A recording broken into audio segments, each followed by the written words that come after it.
పాకిస్తాన్కు దారుణ అవమానం జరిగింది. పాక్ రక్షణ మంత్రికి, ఐఎస్ఐ చీఫ్కి ఆఫ్ఘనిస్తాన్ వీసా ఇవ్వలేదు. 1-2 సార్లు కాదు, ఏకంగా 3 రోజుల్లో 3 సార్లు తిరస్కరించింది. పాకిస్తాన్ చెందిన ఉన్నత స్థాయి ప్రతినిధి బృందం వీసా అభ్యర్థన కాబూల్ తిరస్కరించింది. ఇక మా దేశంపై దాడి చేసి చర్చలకు వస్తామంటే ఒప్పుకోమని చెప్పింది. కాబూల్ నిర్ణయం పాకిస్తాన్కు తీవ్ర అవమానకరమంటున్నారు.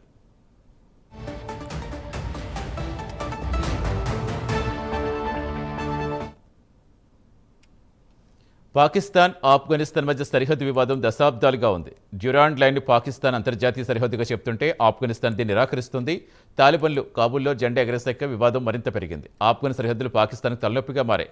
మరోవైపు తెహ్రీక్ ఈ తాలిబాన్ పాకిస్తాన్ సంస్థ చేసే దాడులు కొంతకాలంగా మరింత పెరిగిపోయాయి.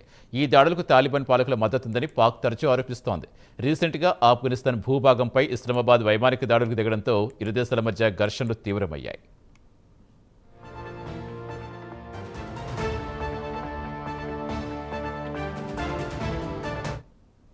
4 రోజుల క్రితం పాకిస్తాన్ కాబూల్ సహా ఆఫ్ఘన్ భూభాగంపై వైమానిక దాడులకు దిగింది. దీంతో కాబూల్ ప్రతీకార చర్యలకు పాల్పడింది.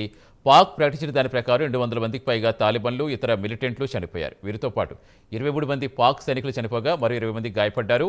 ఆఫ్ఘనిస్తాన్ తెలిపిన దాని ప్రకారం మొత్తం 58 మంది పాకిస్తాన్ సైనికులు చనిపోయారు.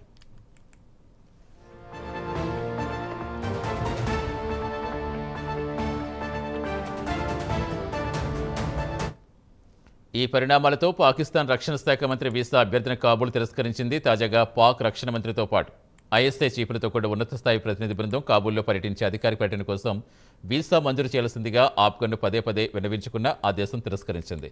3 వేరు వీసా అభ్యర్థనలు ఆఫ్ఘనిస్తాన్ ఒప్పుకోలేదు. ఏకంగా పాక్ రక్షణ శాఖ మంత్రి వీసా అభ్యర్థన తిరస్కరించడం అంటే మామూలు అవమానం కాదు.